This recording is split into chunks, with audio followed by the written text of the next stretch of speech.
Abertura. Fundo azul. Linha branca horizontal se divide em duas e forma um quadrado que logo se desfaz. Círculo se divide horizontalmente em outros coloridos e se desfazem. No centro, repórter justiça. Sentada, mulher faz anotações em livro. Sequência de imagens com mulheres bem vestidas que estão sentadas e usam um computador. Elas digitam em um teclado e olham para a tela. Repórter Fernanda Muilaerte, Brasília DF. Elas já são quase 576 mil profissionais espalhadas pelo Brasil. As estatísticas revelam que as mulheres compõem hoje 49% do quadro de advogados da OAB. Aos poucos, ganham cada vez mais espaço no direito. Em alguns estados, essa inversão no número já é percebida. O programa desta semana faz uma homenagem a essas mulheres que dão mais cor à advocacia e à justiça no país. Quadros pregados em parede. Uma galeria repleta de ministros, homens que fizeram e fazem história em julgamentos na corte. Mas foi no ano 2000 que essa realidade começou a mudar. E tivemos a primeira mulher integrando o Supremo Tribunal Federal. Em quadro, ministra Ellen Grace. Depois da ministra Ellen Grace vieram Carmen Lúcia, ex-presidente do Supremo, e Rosa Weber, atual presidente do Tribunal Superior Eleitoral. Não parou por aí. Outras mulheres também se destacaram em tribunais superiores. Como ministras ou como advogadas, o reconhecimento das mulheres na área se deu com muita luta e suor. É que no ramo do direito, para se conseguir espaço, foi preciso enfrentar, antes de tudo, o preconceito. É aí que entra em cena Mirtes Campos de Gomes, tida como a primeira mulher advogada do país. O ano era 1898. Mirtes tinha acabado de se formar em Direito. Tentou entrar para o quadro de sócios efetivos do então Instituto dos Advogados do Brasil. Foi rejeitada. Anos mais tarde, chamou a atenção por quebrar paradigmas. Num júri popular, vestiu uma beca para defender um acusado de agredir um homem a golpes de navalha. Surpreendeu o público que lotou a sessão para ver o que era tido como novidade: uma mulher nesse tipo de trabalho. Mirtes causou alvoroço principalmente por ter mostrado que entendia, e muito, de direito penal.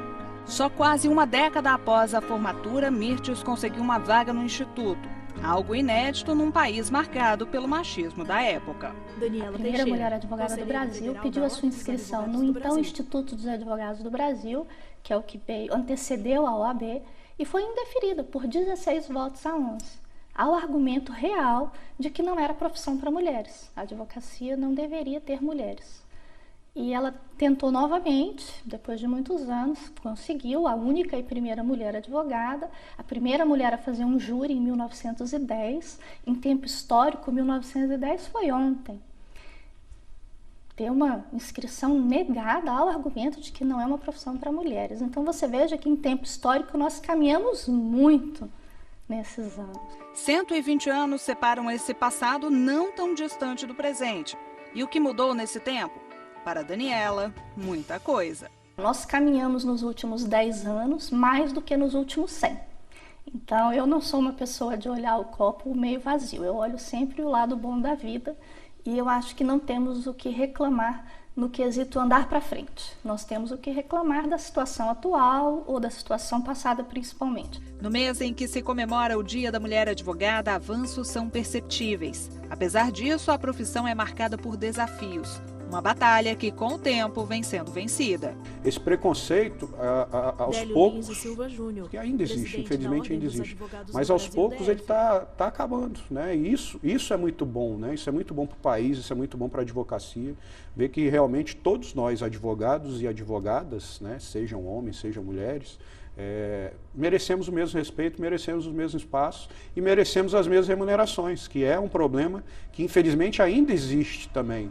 Eu acho que o grande desafio que a gente tem é conseguir chegar a um ponto que todos sejam tratados da mesma forma, tá? Advogados e advogadas, sem interessar de onde são, sem interessar a remuneração que tem, sem interessar o valor dos honorários que eles têm, sabe? Eu acho que o dia que nós conseguirmos que essa questão gênero não seja um problema ou não seja um destaque a ser tratado, por exemplo, numa matéria agora de um programa que você está aqui me entrevistando por isso, eu acho que o dia que nós conseguimos chegar a uma igualdade plena, que não precise mais falar nisso, é que a gente chegou no momento certo.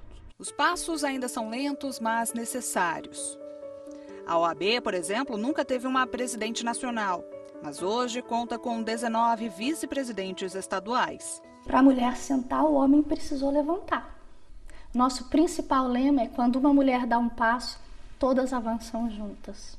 Então nós somos um exército de mulheres no sistema OAB e que fomos empurrando a barreira da masculinidade dentro da OAB. Nós não temos uma líder, nós somos as mulheres do sistema OAB. 23 anos de carreira e um nome consolidado quando a questão em pauta é direito previdenciário. Mas nada veio fácil para Marcelise. Numa profissão até bem pouco tempo dominada por homens e brancos, a advogada negra de família humilde precisou ter jogo de cintura para chegar onde chegou. Eu continuo sendo uma pessoa negra, uma mulher negra, né, numa carreira onde tradicionalmente quem está à frente são os homens, né, e os homens brancos, especialmente. Né? Então a gente pulou uma barreira, mas as outras ficaram. Se a pessoa vem ao escritório e você está ali na recepção e você não está, como eu brinco, fantasiada de advogada, né? Como eu tô hoje, por exemplo. Eu tenho sessão daqui a pouco no tribunal, então eu tô de advogada hoje, né? Não tô com uma roupa mais simples, menos formal, tudo. Dificilmente a pessoa acha que você é advogada. Você é a secretária, você é a assistente paralegal, você... Qualquer coisa menos a advogada. Nada disso, no entanto, desanimou a advogada. E hoje ela coordena uma equipe num escritório que sempre a valorizou como profissional. Com o olhar fixo, Marcelise gesticula e conversa. É em busca dessa valorização que está Isadora. A jovem advogada está no mercado há apenas 1 ano e meio, mas já acumula clientes nas mais variadas áreas. Na trajetória profissional, já pegou casos de família e se especializou nas áreas civil e criminal. Mas pensa que os primeiros clientes foram tranquilos? Criminal, Isadora as Rosseto, pessoas acham advogada. que não tem a ver com mulher. Mulher é muito delicada, mulher não sabe lidar com bandido, mulher não sabe falar alto, que foi até o que já aconteceu comigo uma vez, né? E olha só o que o pai de um preso por tráfico disse a ela. Eu não vou te contratar porque você é uma advogada mulher e eu acredito que mulher não tenha competência para poder fazer esse tipo de trabalho. Eu acho que é um trabalho para homem, exige que a pessoa tenha força. Outra negativa veio quando o cliente teve um problema na justiça que envolvia um automóvel. Muito sutilmente falei para ele: mas você sabe que eu atuo na área criminal também, né? E ele: sei. Falei: pois é, eu nunca cometi um homicídio, nunca trafiquei e nunca roubei. E nem por isso eu não sei atuar dentro de um processo. São coisas completamente distintas. E também não é porque eu sou mulher que eu não entendo de carro. Isso é um mito passado, né? Da era passada. Isadora e Marcelise podem até ter histórias diferentes na advocacia. Em comum, a realização profissional e um desejo de mais igualdade entre advogados. A única coisa que eu queria era que as pessoas realmente, de fato, conseguissem enxergar que uma advogada mulher em nada se difere de um advogado homem. A competição, a política da advocacia, né? Tudo tem uma visão muito masculina ainda. É preciso valorizar o olhar que a mulher tem para a profissão, né? Como que a gente olha o cotidiano da atividade, mas também os resultados que a gente obtém como advogada. E veja a seguir no Repórter Justiça os desafios enfrentados pelas mulheres na advocacia e o plano de valorização das advogadas. A repórter Fernanda Tavares conta histórias de sucesso na área do direito. Não saia daí, a gente volta em instantes. Vinheta de transição. No centro, Repórter Justiça. Vinheta de transição. No centro, Repórter Justiça. Mulher de bolsa abre porta de vidro.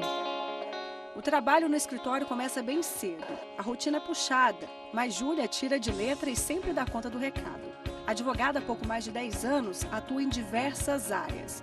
A cada novo caso, um desafio a ser encarado. Cada dia uma coisa diferente. Júlia de Belli, advogada. Um caso novo surge e a gente tem que estudar esse caso para ver se, enfim, se o escritório vai pegar, se o escritório não vai pegar.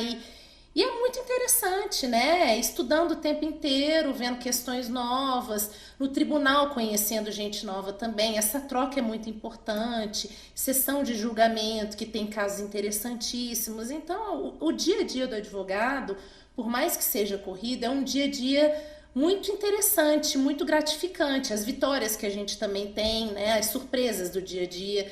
Uma vitória, enfim, inesperada. Isso é maravilhoso. Você chega no final do dia cansada, mas feliz por ter, né, conseguido cumprir os objetivos do dia, o que surgiu. É aquela história. Júlia sabe o horário de entrada, mas nunca tem ideia de quando vai deixar de trabalhar. É que muitas vezes ela precisa estender a jornada e sabe por quê? A gente se programa no início do dia para fazer certas coisas, uma agenda.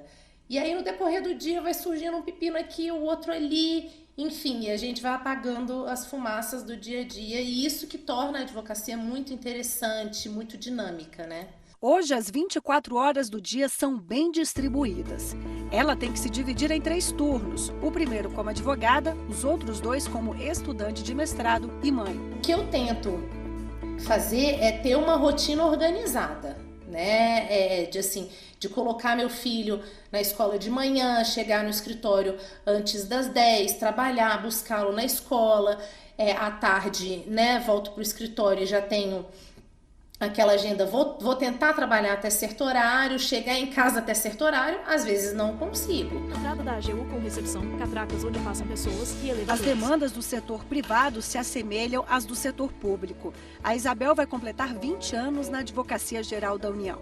Desde que começou a carreira, viu muita coisa mudar. No dia a dia do advogado público, o que não falta é processo a ser analisado. A Advocacia Geral da União tem um acervo de 19 milhões de processos.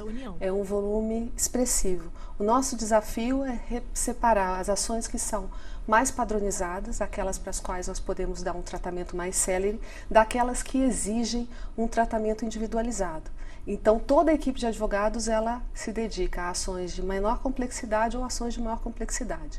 Com o desafio do volume, nós temos prazos a cumprir em todas essas ações e com toda a multiplicidade que nós identificamos na administração pública. São vários assuntos, né? Questões multidisciplinares, questões que envolvem temas econômicos, temas de direitos humanos, temas ambientais, temas até aeroespaciais e temas internacionais. E se tem trabalho, tem que ter resultado. É o exercício de uma função que é essencial para o Estado de Direito, que é a representação judicial de interesses. Na advocacia privada se representam interesses privados, na advocacia pública nós representamos entes públicos. E que em maior ou menor, que mais cedo ou mais tarde, que de alguma forma geram resultados para o Estado brasileiro. De 4 anos para cá, a OAB tem reforçado o valor da mulher na advocacia. Prova disso é o provimento 164 de 2015. Além de garantir a participação destas profissionais na ordem, foram criadas ações de combate ao assédio. A ideia é que a mulher seja respeitada no seu ambiente de trabalho e também nos tribunais. A mulher vem ocupando cada vez mais espaços, mas são espaços que a gente tem que brigar muito para conquistar, né? Eu sempre brinco que a gente precisa derrubar muitas barreiras, né, para conseguir chegar até esses espaços. Vivi isso em alguns momentos, né? Quando eu tive a oportunidade de presidir a seccional de Alagoas, como presidente da seccional, também foi uma experiência bem diferente, porque naquela gestão, naquele mandato, eu era a única mulher a presidir uma seccional. Então, a gente tinha 26 homens e uma mulher. Recentemente, a advogada foi sabatinada. Era indicada da OAB para integrar o Conselho Nacional do Ministério Público. Nunca antes na história da ordem uma mulher havia ocupado esse cargo. Por que as mulheres ocupam poucas cadeiras? Porque elas estão conquistando esse espaço. É uma crescente. Não basta você ser capaz. Você tem que mostrar que você é capaz, você tem que mostrar que você é ainda mais capaz do que os outros. Então, é um desdobramento, é um esforço que a mulher tem que fazer muito maior.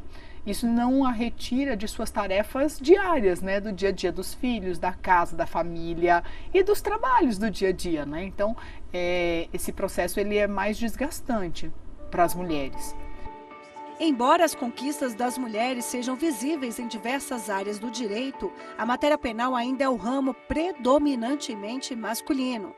Nessa trajetória de sucesso, você vai conhecer agora a criminalista Maíra Fernandes. Assim que pegou o diploma, ela ingressou ao Conselho Penitenciário do Rio de Janeiro. Após 4 anos de trabalho, ela foi convidada a presidir o conselho, algo inédito por ali.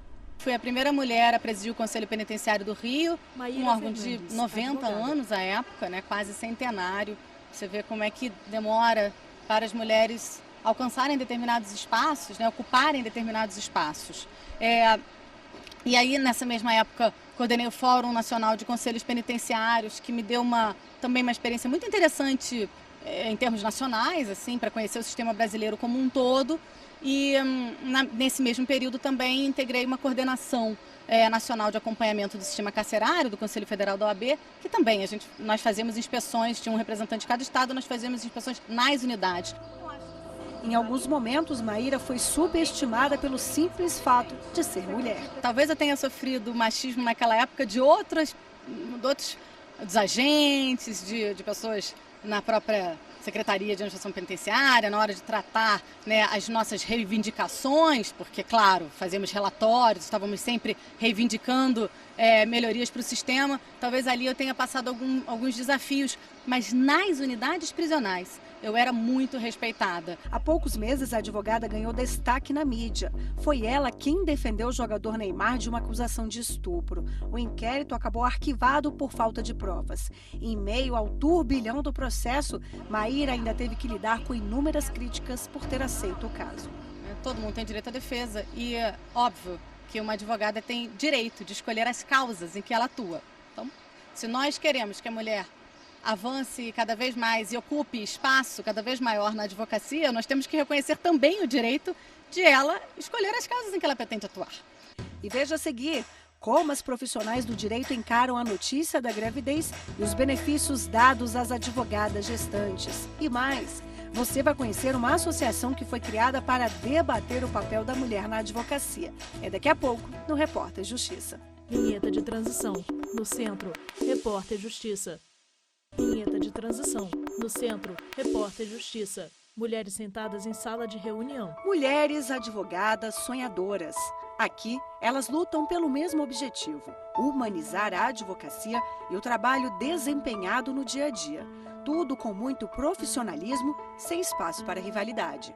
Nós somos mulheres que temos conhecimentos Mendes, dados advogada. nas nossas áreas de uma forma bastante pormenorizada, bastante aprofundada, mas que trabalhamos dentro de uma perspectiva coletiva, de construção, de uma ideia central de que mulheres apoiam umas às outras. Ou seja, que nós temos, sim, que desconstituir a ideia de que as mulheres, quando colocadas em determinados lugares, acabam competindo umas com as outras. No escritório não há homens advogados. Essa configuração é considerada inovadora, um rompimento de barreiras impostas durante muito tempo por vários setores da sociedade. A gente é uma advogada mulher que trabalha com mulheres, para mulheres, na defesa de direitos que são mais transcendentais do que apenas a questão de gênero. Não é só uma defesa porque a cliente é mulher, mas porque nós também somos, né? Então existe uma questão de identificação que faz com que isso apareça na sensibilidade da vida profissional, que as mulheres às vezes não encontram nesse ambiente da advocacia muito masculinizado. Agora você vai conhecer uma história que trouxe profundas mudanças no cenário da advocacia. Álbum aberto com fotos de bebê. Há 6 anos, a Daniela vivia a ansiedade da espera da primeira filha menina. A bebê, que faria companhia para o filho mais velho, era mais que aguardada. Só que durante a gravidez, a advogada passou por uma experiência delicada e traumática. Aos 5 meses de gestação, ficou 9 horas em um tribunal aguardando o momento em que faria a sustentação oral. Ela chegou a pedir preferência, mas a falta de uma base legal fez com que a solicitação fosse negada. Sem se alimentar e de pé por muito tempo, o resultado foi trágico. Depois de passar mal e começar a ter contrações, Daniela deu à luz a Júlia. Ela nasceu com 29 semanas, 1,130 kg, chegou a pesar 800 gramas. Da UAB. E esse acontecimento, eu já estava na OAB na época, saiu numa coluna social, numa coluna política muito acessada no Brasil todo. E eu comecei a receber pelo Facebook diversas centenas de mensagens de mulheres que tinham passado exatamente pela mesma situação. Audiência que não foi remarcada, sustentação oral que precisou ficar. Então, nas audiências trabalhistas, a advogada chegava às 2 da tarde, saía às 6. E isso acarretou para várias mulheres ou traumas físicos de bebês prematuros ou psicológicos, e elas largam a carreira. O caso ganhou repercussão nacional. 3 anos depois, uma lei foi sancionada. Conhecida como Júlia Matos, a medida defende os direitos da advogada grávida. A gente tinha uma estatística muito triste de que 30% das advogadas grávidas desistiam da carreira. Era algo realmente inconciliável, porque qualquer outra profissão autônoma, uma médica, por exemplo, ela fecha a agenda dela e cuida da filha e administra a questão financeira. A advogada não, a advogada é chamada por ordem do juiz a comparecer a uma audiência. E se ela não for, o cliente dela vai ter uma revelia, ela vai ser processada na OAB, ela pode ser processada civilmente, ela não tem opção. Havendo um despacho dizendo audiência dia 3, mesmo que ela tenha tido filho dia 2, ela vai precisar comparecer na audiência. E isso era algo que passava despercebido pelo sistema OAB e pelo judiciário.